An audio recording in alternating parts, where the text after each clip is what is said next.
Hi everybody.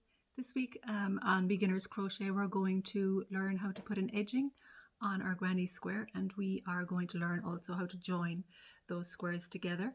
So look out for that tutorial this week on the lantern page, and then for a more advanced crocheter we are going to do a puff stitch tutorial. So keep an eye out for those on the lantern page this week.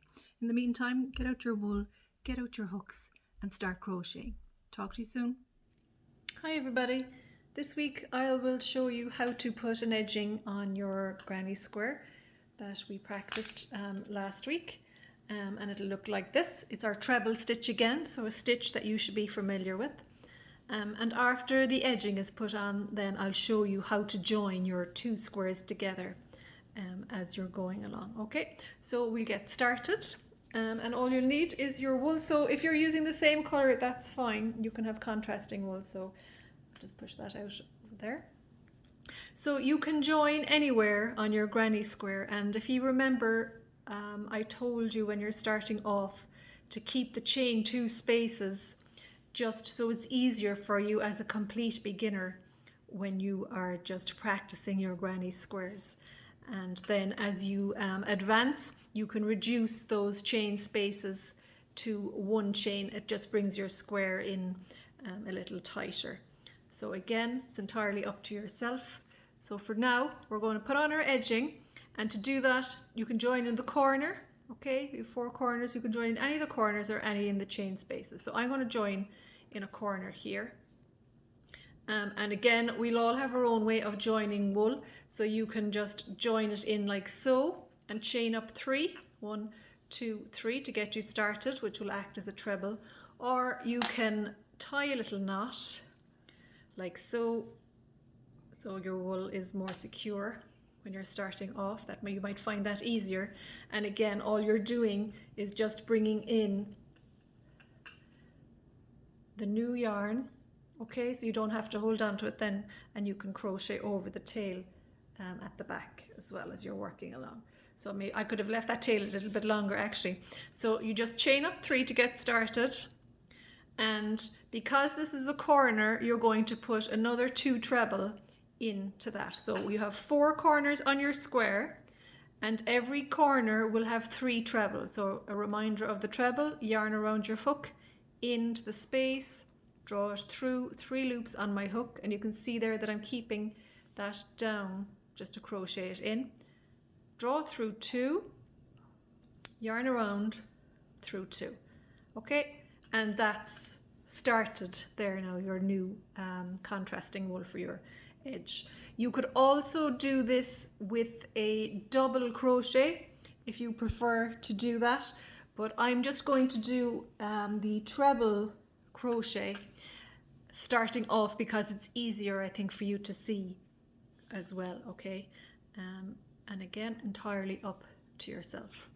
So you don't have to do any chain spaces here. Now along here, so we have 4 corners, 1, 2, 3, 4.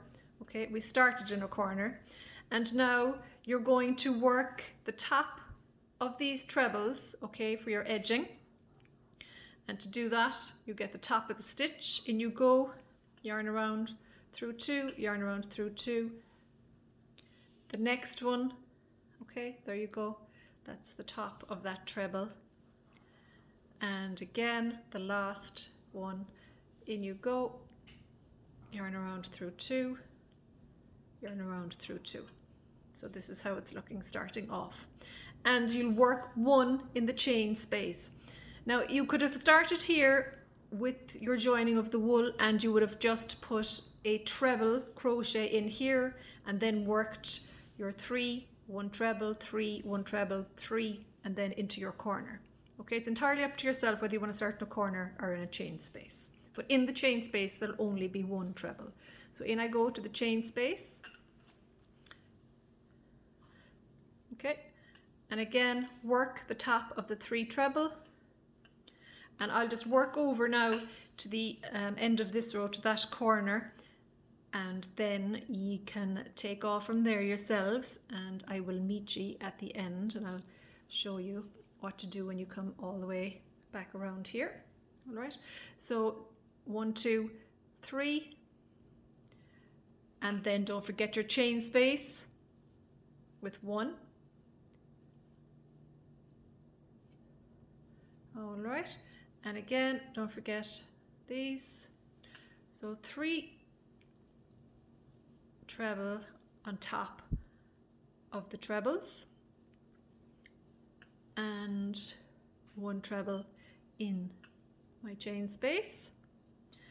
And again, 1, 2, 3. So if you look here now, that's your corner, okay? But you're only going to work the 3 treble into the top here. So look down to make sure you have the trebles. So 1. If you look down at the top, you can see them there, and you can work it this way. 2, and 1 more, 3. So this is how it's looking from the corner that we started in all the way over, and now we're over to the next corner, and 3 treble in your corner. So it's as easy as that. 4 corners with 3 treble in it. Your chain space will have 1 treble, and don't forget to work your treble on top of these stitches as well. Okay, so keep going the whole way around, all the way around, all the way around, and then I'll meet you here and we'll join that. That'll finish the edging on our granny square, and then we'll join our granny squares. Okay, so see you in a minute. Now, so we're down at the end, okay, and I'm just going to do the last 3 treble there. Bring me back to the corner where we started. Sorry, moved it out there. 3, and then you're just going to join it into the top of the first 3 treble that we made. 1, 2, 3 into the top here, and you'll join it with a slip stitch. Draw up your loop, and you can draw up your loop, and then you can cut off your wool. Now, if you're used to sewing and joining things together, you can leave the tail of this loop as long as you want, you know, enough so that you can join the 2 of these together. But I'm going to just cut it off this way, and I'm going to close it out by, sorry, I'm just going to pull it through the loop just to secure it, okay? And then you darn, always darn your edges, your threads in as you go along. I made that mistake as well when I was starting off. I just leave all the tails to the very end, like here, you know, this is from this part of the granny square, this tail that I've worked in as I was going along. So because I've worked it in behind the next row, I can cut that off knowing that it's secure inside there, okay? But that's one little bit of advice that I would give you if you are making a granny square, is to make your, or to finish off your tails before you continue, just to make it easier for yourself.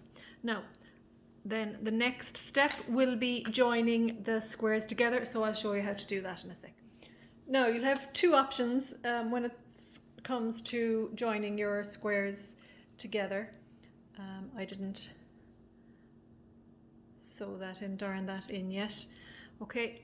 And it'll be with your darning needle or your crochet hook, okay? So with a darning needle, you just thread your needle and you'll sew, as in sew the pieces together in and out, okay? I'm not going to use a darning needle today. I'm going to use a hook because I actually think it's easier for the granny squares, okay? So the finer the wool as well, you could do your granny square in 100% cotton, which would be absolutely beautiful. So make sure when you're closing your squares together that they are facing, I'm just going to pop the camera out a little bit there, the other way now to see. Okay, just move it back a little bit while I'm doing that. So you face the squares together, right sides facing, when you're joining, okay? Because when you've them joined here, and pick whichever side you want to join them on, because when you open it out then and they're joined, your front side will be facing up and your seam will be at the back. And again, when I'm finished showing you how to do this, if you don't want to have an obvious seam at the back of your work,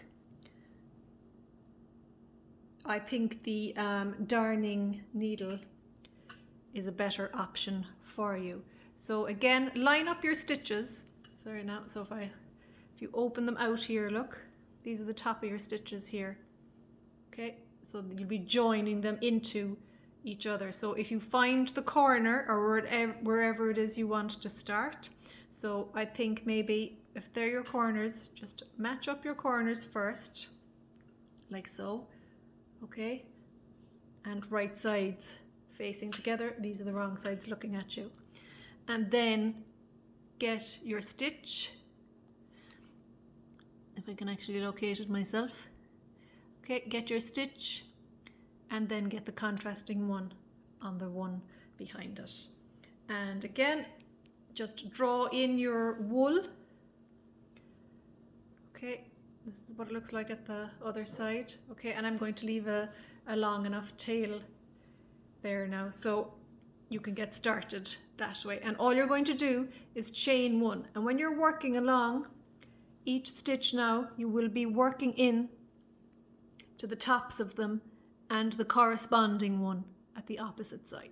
So just keep them all like this, and you might find it easier to locate your stitch. So there's the next one, and then over to the next one. And you're going to slip stitch across then, and a slip stitch. I'm tucking my tail again, look, just securing it as I'm going along, so it's coming up and over, and I'm holding it down like so. So I'm in now to both squares, and a slip stitch is just draw it through and draw it through. Okay, and then if you just keep them this way, it might be easier for you to see the next one. Okay, and then into the back one. My tail is I'm still working that little tail, just securing it as I'm going along. And if you tie a knot on it, you can leave the tail hanging out if you want to. Okay, so there. So you can see now where we're in that one. Okay, so open out your work to see where you are. You're in here, make sure they're lined up. Okay, and this will all come with experience. It'll come easier. Okay, so again, where's my little tail gone? Sorry, I moved out of shot there.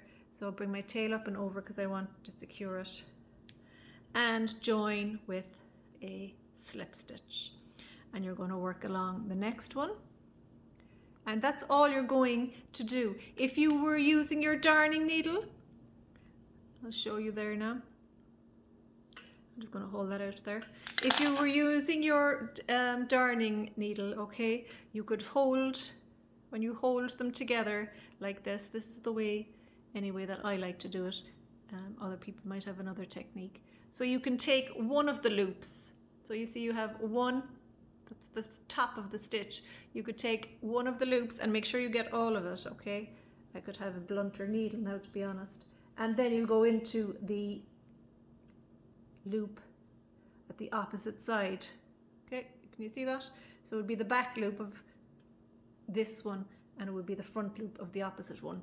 And then you'd just, for all the world, pretend there's wool on that now, and you'd just pull it through, and then you'd work back and you'd keep going. So the seam mightn't be as raised, but with the granny square blanket, when you're starting off, the seam, try both and see which you would prefer. Some people actually really like the seam to be obvious, and my tail now is secure enough there, so I'm going to drop it down there and cut it off later. They like the seam, and when you'll see what I'm talking about when we're finished. So it's just slip stitching the whole way across into each square, the top stitch of both squares. Now, and that pulled a little bit there, so I'll just take it back out and go back to where I was. So in, through and through. Okay, and you're just going to work, obviously, one piece. You don't work the whole way around, you close it off, and keep keep going to see where you're at. Next one. And it's as easy as that. So we'll get down to the end here now, and I'll meet you there, and then you will see what I'm talking about with a raised seam. Okay, so see you in a minute. Now, so we got down to the end here, okay, with our slip stitch all the way down.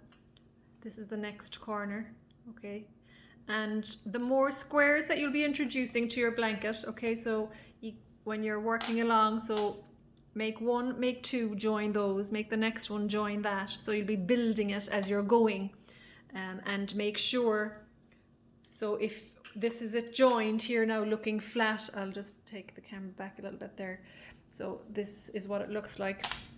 There's the front part of it, and this is the back bit, and that's what I'm talking about there, the seam at the back. If you look at it, if I hold it out that way, you might be able to see it there, okay? It's a raised edge, and some people actually like that effect. So if it's something that you like and you'd like to have that in the front of your granny square blanket, when you're joining them together, you will join them wrong side facing and the right side facing out, if that makes sense, because your seam then will obviously be on the outside as well. So it's actually quite nice as well, and I just think try both. Make a small little set of squares for yourself first, maybe make two more and add them to this again.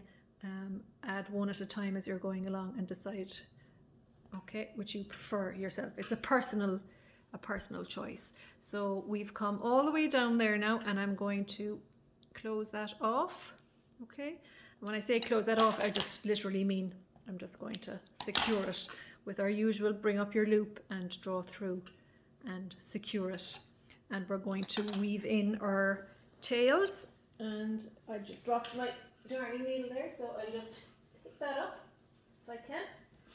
Okay, so now if you're unsure how to weave in your tails, you will get your needle and you will thread your needle and pull it through, and make sure your tails are long enough as well, okay? And you'll just literally find a place to secure them, just going back and forth. There's nothing to that, the securing it, especially when it's the same color wool. You're just weaving it in and out the whole way just to get rid of the tail. And I would strongly advise, because it's something that I made a mistake starting off, is not to leave your squares build up, because you'll find it very daunting at the end joining them all and having to weave in all of your tails. So when you're finished one square, weave in the tails and cut them off. That should do that there. Just give it a nice little snip. And this one is secure because that was the start of the row, and I brought it along a little bit. So I'm just going to snip that off, okay, and just put those aside there. And sorry for the shadow on the table, but it's quite dark outside today on this rainy Tuesday, so we all do need all the lights on. And look, I have another tail here as well, so I'll do that in a minute. So that's the joining of our granny squares with a very simple joining technique. Practice, practice, practice, and decide what you prefer. And we would love to see anything that you have crocheted, so share it with the lantern page. That would be great for all our participants. Another, see, look, I have the edge of another little tail there, so your eye will be catching the bits that you missed, and just snip them off along the way. So get crocheting, get practicing your granny squares, and you could make your very own. If you're a complete beginner, or if you've never tried a granny square before, today's the day, today's the opportunity to get going and build your technique and build your crochet skill and create a blanket for yourself or as a gift for anybody. So I hope you enjoyed that simple technique today, and I hope to see you all again soon on our lantern page for Crochet for Beginners. Till then, take care.